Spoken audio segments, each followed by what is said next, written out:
நஹ்மதுஹு வ நுஸல்லி அலா ரசூலிஹில் கரீம். உலகமெங்கும் வாழும் முஸ்லிம்கள் அனைவரும் முஹர்ரமுடைய மாதத்தின் 10வது நாள் ஆஷுராவுடைய தினத்திலே நோன்பு வைப்பதை நாம் காணுகின்றோம். இந்த நோன்பு என்பது மிக முக்கியமான ஒரு நோன்பு. அதாவது வருஷத்தில் பல நோன்பு நம்ம வைக்கிறோம். அதில் மிக முக்கியமான ஒரு நோன்பு முஹர்ரம் மாதத்தினுடைய நோன்பு. ரமலானுடைய நோன்பிற்கு பின்னால் சிறந்த ஒரு நோன்பு இருக்கும் என்று சொன்னால் அது முஹர்ரம் மாதத்தினுடைய நோன்பு தான். இந்த நோன்பை நம்ம எதற்கு வைக்கணும், இதனுடைய வரலாறு என்ன என்பதை நாம் அறிந்து கொள்ள வேண்டும். ஸல்லல்லாஹு அலைஹி வஸல்லம் அவர்கள் மக்காவில் இருந்த காலகட்டத்திலேயே இந்த நோன்பை வைத்தார்கள். அங்கு வாழ்ந்து கொண்டிருந்த குறைஷிகளும் இந்த நோன்பை வச்சுட்டு வந்தாங்க. இஸ்லாம் வருவதற்கு முன்னால், அதாவது ஸல்லல்லாஹு அலைஹி வஸல்லம் நபியாக அனுப்பப்படுவதற்கு முன்னாலேயே குறைஷிகள் இந்த நாளை சிறப்பித்தார்கள். இந்த நாளினுடைய வரலாற்றை அவர்கள் அறிந்திருந்தார்கள். அதனால தான் ஸல்லல்லாஹு அலைஹி வஸல்லம் அவர்கள் சஹாபாக்களுக்கும் ஆஷுராவுடைய தினத்தினுடைய நோன்பை வைக்க சொல்லி கட்டளையிட்டார்கள். அது ஃபர்லுடைய அந்தஸ்துல இருந்துச்சு, கண்டிப்பா அதை வச்சுட்டு வந்தாங்க. எப்ப ரமலானுடைய நோன்பு கடமையாக்கப்பட்டதோ அதற்கு பின்னால் இந்த ஆஷுராவுடைய தினத்தின் நோன்பு விருப்பப்பட்டால் வைத்துக் கொள்ளலாம், இல்லை என்றால் தேவையில்லை என்ற சுன்னத்தினுடைய அடிப்படைக்கு சென்றுடுச்சு. அதுக்கு முன்னாடி வரைக்கும் எப்படி ரமலானுடைய நோன்பு கடமையோ அப்படி ஆஷுராவுடைய நோன்பும் கடமையாக இருந்தது. இது வரலாறு. அப்ப ஸல்லல்லாஹு அலைஹி வஸல்லம் அவர்கள் இந்த நாளினுடைய சிறப்பை குறித்து ஹதீஸ்களில் நாம் பார்க்கின்ற போது முஸ்னத் அஹ்மதில பதிவு செய்யப்பட்ட ஒரு ஹதீஸ், இந்த நாளில் தான் நூஹ் அலைஹிஸ்ஸலாமுடைய கப்பல் அல்லாஹு தாலா அந்த வெள்ளம் பெரும் வெள்ளம் ஏற்பட்டு நூஹ் அலைஹிஸ்ஸலாம் அந்த கப்பலில் போனாங்க. அந்த கப்பல் மலையில் தட்டி நின்ற நாள் இந்த ஆஷுராவுடைய நாள் என்று ஒரு ஹதீஸில் நம்மால் காண முடிகிறது. அதே போன்று ஸல்லல்லாஹு அலைஹி வஸல்லம் மதீனாவுக்கு வந்த பொழுது யஹூதிகள் ஜூஸ் அவங்க நோன்பு வச்சுட்டு இருந்தாங்க இந்த ஆஷுராவுடைய நாள். அப்போ கேட்டாங்க, நீங்க எதுக்கு நோன்பு வைக்கிறீங்க? அப்போ அவங்க சொன்னாங்க, இந்த நாள் தான் மூசா அலைஹிஸ்ஸலாம் ஃபிரௌனிடம் இருந்து அல்லாஹ் காப்பாற்றினான், அதற்கு அல்லாஹ்வுக்கு ஷுக்குர் செய்யக்கூடிய வண்ணமாக இந்த நாளிலே நாங்கள் நோன்பு வைக்கிறோம் அப்படின்னு அவங்க சொன்னாங்க. அப்போ ஸல்லல்லாஹு அலைஹி வஸல்லம் சொன்னாங்க, அதன் காரணமாக நீங்கள் நோன்பு வைத்தால் மூசா அலைஹிஸ்ஸலாம் அவர்களுக்கு உங்களை விட உரிமை உள்ளவர்கள் நாங்கள் தான், உங்களை விட அவங்களை பின்பற்றுவதும் அவங்களை நேசிப்பதும் நாங்கள் தான், அதனால நாங்களும் நோன்பு வைப்போம் அப்படின்னு சொல்லிட்டு இந்த நோன்பை அவங்களும் வச்சாங்க. சஹாபாக்களையும் வைக்க சொன்னாங்க.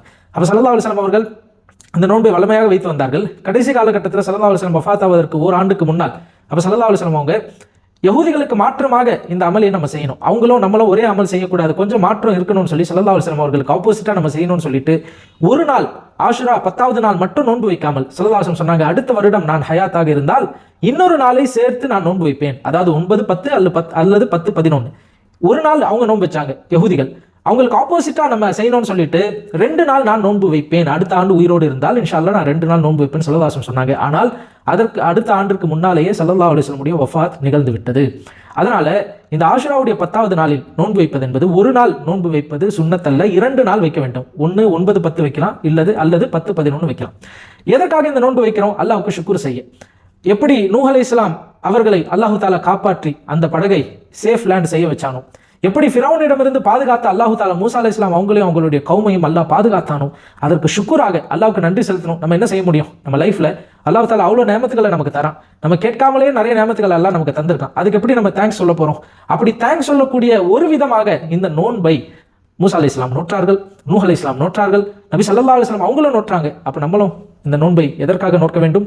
எப்பவுமே ஒரு அமலை நம்ம செய்யும் போது ரிவார்டு எதிர்பார்த்து செய்வோம். இது செஞ்சா இந்த நன்மை, இது செஞ்சா இந்த பாவங்கள் மன்னிக்கப்படுது, இப்படி நம்ம தொழுதா அல்லாஹ் இதை கொடுக்குறான் அப்படின்னு ரிவார்டை எதிர்பார்த்து செய்வோம். ஆனால் ஆஷுராவுடைய நோன்பு என்பது நமக்கு ரிவார்டு இருக்கு, அது சந்தேகமே இல்லை. ஆனால் இது ரிவார்டை எதிர்பார்த்து செய்யக்கூடிய ஒரு நோன்பாக மட்டும் நாம் இந்த நோன்பை வைக்கக்கூடாது. அல்லாஹ் நமக்கு கொடுத்த ரிவார்டுக்கு, அல்லாஹ் நம்ம லைஃப்ல கொடுத்த எல்லா நேமத்துகளுக்கும் ஷுக்குர் செய்யக்கூடிய ஒரு நோன்பாக இதை நாம் கருத வேண்டும். அந்த நியத்தில் தான் இந்த நோன்பையும் நம்ம வைக்கணும்.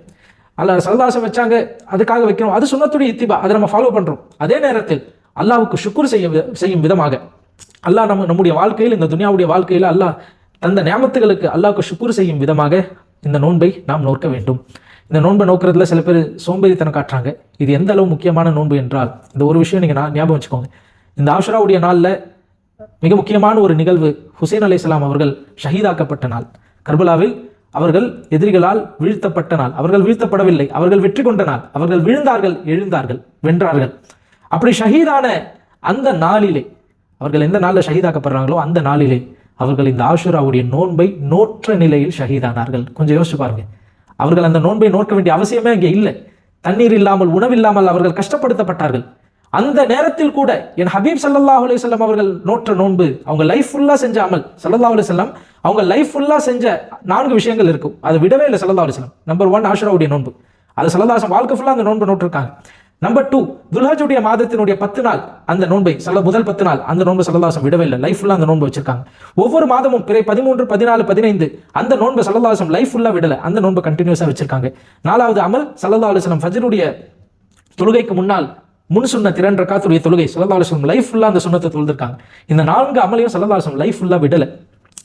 அதனுடைய முக்கியத்துவத்தை அறிந்திருந்த ஹுசைன் அலைஹிஸ்ஸலாம் அவர்கள் கர்பலாவில் ஷஹீதாகக்கூடிய அந்த நாளில் கூட இந்த ஆஷுராவுடைய நோன்பை நோற்றவர்களாக போர் புரிந்து ஷஹீதானார்கள் என்றால், நம்ம இன்னைக்கு உட்கார்ந்துருக்கோம் வீட்டில், நம்ம இந்த நோன்பை நோக்கவில்லை என்று சொன்னால் கொஞ்சம் யோசிச்சு பார்க்கணும். அதனால வாய்ப்புள்ளவர்கள் இந்த நோன்பை, இந்த சுன்னத்தான நோன்பை தவறவிடாமல் நாம் 2 நாட்கள் 9, 10 இல்லைன்னு சொன்னா 10, 11 இந்த 2 நாட்கள் நாம் இந்த ஆஷுராவுடைய நோன்பை நோக்க வேண்டும். ஷுக்ர் செய்யக்கூடிய விதமாக இந்த நோன்பை நாம் நோக்க வேண்டும். எல்லாம் அல்லாஹு ஜல்ல ஷானஹு தஆலா இந்த நோன்பை நோக்கக்கூடிய தௌஃபீக்கை நமக்கு தந்தருள்வானாக. எப்படி இந்த நோன்பை மூசா அலைஹிஸ்ஸலாம் ஷுக்ருக்காக நோற்றார்களோ, எப்படி நபிமார்கள், சஹாபாக்கள், வலிமார்கள் இந்த நோன்பை எந்த உணர்வில் இந்த நோன்பை வைத்து அல்லாஹ்வினுடைய திருப்பொருத்தத்தை பெற்றார்களோ, அந்த எண்ணத்தில், அந்த நோக்கத்தில் இந்த நோன்பை நாமும் நோற்று அல்லாஹ்வினுடைய திருப்பொருத்தத்தை பெறக்கூடிய அந்த நல்ல பாக்கியத்தை எல்லாம் அல்லாஹு ஜல்ல ஷானஹு தஆலா நம் அனைவர்களுக்கும் தந்தருள்வானாக.